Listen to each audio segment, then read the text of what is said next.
Hello friends, welcome to sign academy. तो दोस्तों, आज हम पढ़ रहे हैं एक अलग पाठ्य योजना जो नागरिक शास्त्र की पाठ्य योजना है। और इस पाठ्य योजना में विद्यालय का नाम सबसे ऊपर होता है, फिर यहाँ पे नीचे छात्राध्यापक का नाम होता है और नीचे यहाँ पे हम कॉलम बनाते हैं। और इस कॉलम में हम पूरा मेंशन करते हैं कि दिनांक क्या होगा, विषय, कक्षा, वर्ग और कालांश और अवधि। अवधि आपको पता है कि हर एक पाठ्य योजना की अवधि 40 मिनट की ही होती है। यहाँ पे हमारा प्रकरण है न्यायपालिका। न्यायपालिका को इंग्लिश में जुडिशरी कहते हैं। और चलिए अब एक-एक करके इसके सामान्य उद्देश्यों को समझ लेते हैं। सामान्य उद्देश्यों में सबसे पहला है लोकतांत्रिक नागरिक का विकास करना, यानी कि ऐसे नागरिक बनाना जो लोकतांत्रिक मूल्यों को जानते हों, अपने अधिकारों के साथ साथ अपने कर्तव्यों का भी ज्ञान रखते हों। दूसरा है उचित नेतृत्व का विकास करना, यानी कि उनके अंदर जो नेतृत्व के गुण होते हैं, नेतृत्व के गुण को विकसित किया जाए कि वह किसी भी स्थिति में देश को आगे नेतृत्व कर सके या किसी राज्य का या किसी समूह का नेतृत्व करने में सक्षम हो। तीसरा है राष्ट्रीय एवं अंतर्राष्ट्रीय दृष्टिकोण का विकास करना, यानी कि उनके सोच जो है, उनकी जो दृष्टिकोण है, उनको ऐसे तरह से विकसित किया जाए कि वह राष्ट्रीय स्तर से भी सोच सकें और अंतर्राष्ट्रीय स्तर से भी सोच सकें। चौथा है देश की सामाजिक, राजनीतिक एवं आर्थिक समस्याओं का समाधान करना। हम जानते हैं कि हमारे देश में बहुत सारी सामाजिक कुरीतियाँ, सामाजिक समस्याएँ व्याप्त हैं। उनको समाप्त करने के लिए हम उनको नॉलेज देते हैं, हम उनको ज्ञान देते हैं छात्रों को, और वह उन समस्याओं का समाधान ढूँढते हैं। राजनीतिक कारण भी हैं, आर्थिक समस्याओं के भी कारण हैं। इन सभी चीज़ों का ज्ञान बालकों में कराया जाता है। पाँचवा है विश्व में नागरिकता की भावना का विकास करना, यानी कि छात्रों के अंदर ऐसा भावना विकसित किया जाए कि छात्र किसी एक देश का नहीं, किसी एक राज्य का नहीं, किसी एक जिले का नहीं, बल्कि पूरे विश्व का वह एक नागरिक है। और इस आधार पे उसको विश्व में नागरिकता की भावना विकसित की जाती है। छठा है छात्रों में कर्तव्यों एवं अधिकारों का सैद्धांतिक व व्यवहारिक ज्ञान प्रदान करना। सैद्धांतिक यानी कि थ्योरेटिकल वे में उनको बताया जाए कि जो हमारा कर्तव्य है, हमारा अधिकार है, उसको हमें ज्ञान देना चाहिए छात्रों को कि उन अधिकारों को जाने, उन कर्तव्यों को जाने, ताकि छात्र अशांति जो बाद में जाके फैलती है, उस तरह की अशांति ना आए। और सैद्धांतिक से मतलब थ्योरेटिकल वे में, और व्यवहारिक से मतलब कि प्रैक्टिकल नॉलेज में, हमारे डेली लाइफ में उनका नॉलेज दिया जाए। सातवां है छात्रों में देश प्रेम व राष्ट्रीय भावना का विकास करना।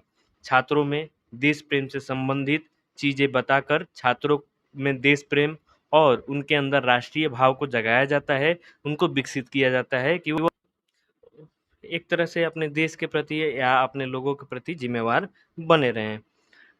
आठवां है छात्रों की मानसिक शक्तियों एवं वैज्ञानिक दृष्टिकोण का विकास करना है।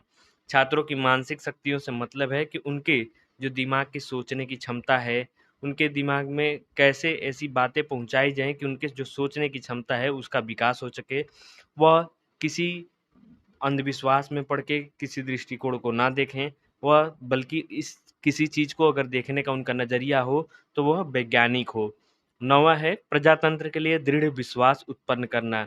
आप जानते हैं कि हमारे देश में लोकतंत्र है, डेमोक्रेसी है, तो उसके प्रति जो हमारे छात्र हैं, छात्राएँ हैं, उनके अंदर दृढ़ विश्वास उत्पन्न करना ज़रूरी है। विशिष्ट उद्देश्य विशिष्ट उद्देश्य मैंने आपको पिछले बहुत सारे पाठ्य योजनाओं में बताया है कि विशिष्ट उद्देश्य प्रकरण से संबंधित होता है। इसमें 3 उद्देश्य आएँगे, ज्ञानात्मक उद्देश्य, बोधात्मक उद्देश्य और अनुप्रयोगात्मक उद्देश्य। चलिए एक-एक करके सारे उद्देश्यों को समझते हैं। पहला है छात्र न्यायपालिका के बारे में जान सकेंगे या ज्ञान प्राप्त कर सकेंगे, या इसी में हम लिख सकते हैं प्रत्यास्मरण कर सकेंगे। छात्र न्यायपालिका के बारे में प्रत्याभिज्ञान कर सकेंगे। ये सारी चीज़ें हम इसमें लिख सकते हैं।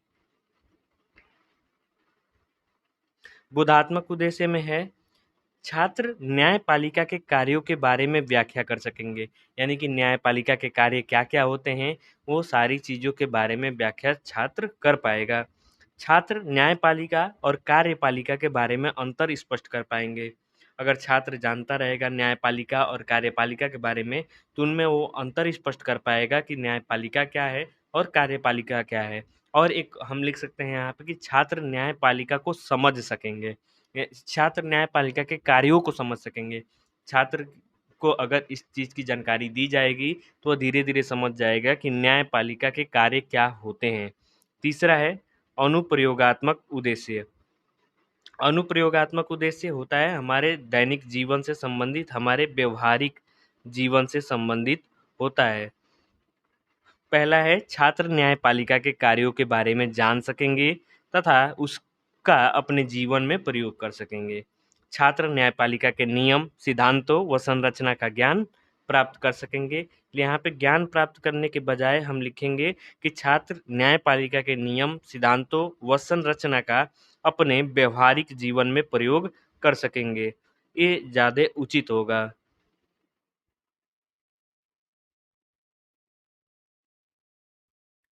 नीचे आते हैं, यहाँ पे होता है सहायक सामग्री। सहायक सामग्री से भी पहले एक आएगी आवश्यक सामग्री। आवश्यक सामग्री में आपका चाक, डस्टर, श्यामपट्ट आता है। चाक, डस्टर और श्यामपट्ट आपका आवश्यक सामग्री में आता है। सहायक में आ जाएगा लपेट श्यामपट्ट, पॉइंटर, मॉडल, मानचित्र इत्यादि। पूर्व ज्ञान में है छात्र न्यायपालिका के बारे में सामान्य जानकारी रखते हैं। अब चलिए पाठ प्रस्तावना प्रश्न। पाठ प्रस्तावना प्रश्न में 3 कॉलम होते हैं नागरिक शास्त्र में। पहला है क्रम संख्या, छात्राध्यापक कथन, छात्र कथन। पहला, सरकार के कितने अंग होते हैं? तो 3 होते हैं। अब पाठ प्रस्तावना प्रश्न में आप जानते हैं कि जब भी हम इसके प्रश्न उत्तर बनाते हैं, तो यहाँ पे हमको जिग-जैग फॉलो करना होता है।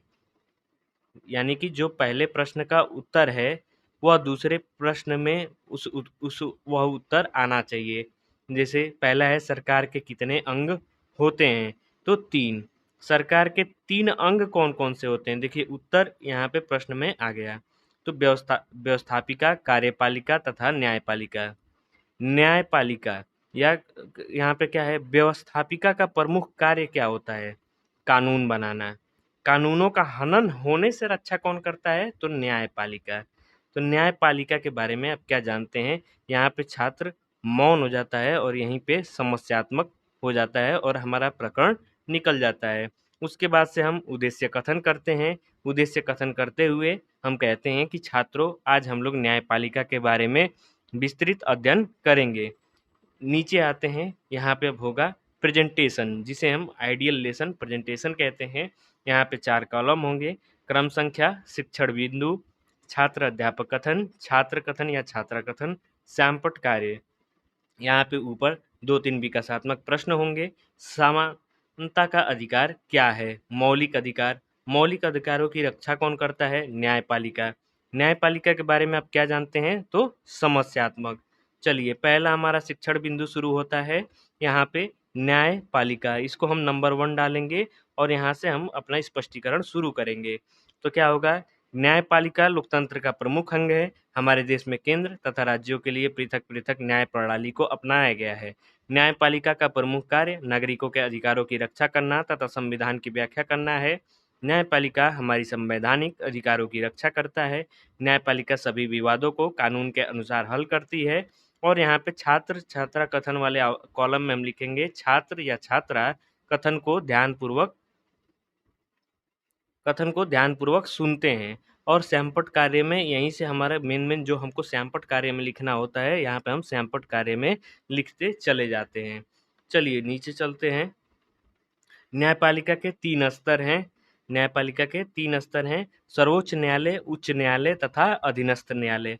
अब इसी में से हम बोधात्मक प्रश्न करते हैं। बोधात्मक प्रश्न आपको पता है कि छात्रों की समझ के लिए पूछे गए प्रश्न होते हैं कि आपने जो पढ़ाया उससे छात्र ने कितना समझा, कितना गेट किया।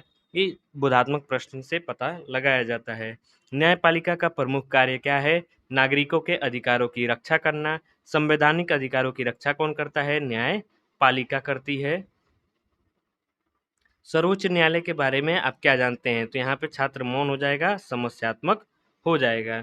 तो दूसरा हमारा स्पष्टीकरण का जो शिक्षण बिंदु होगा, वह होगा सर्वोच्च न्यायालय।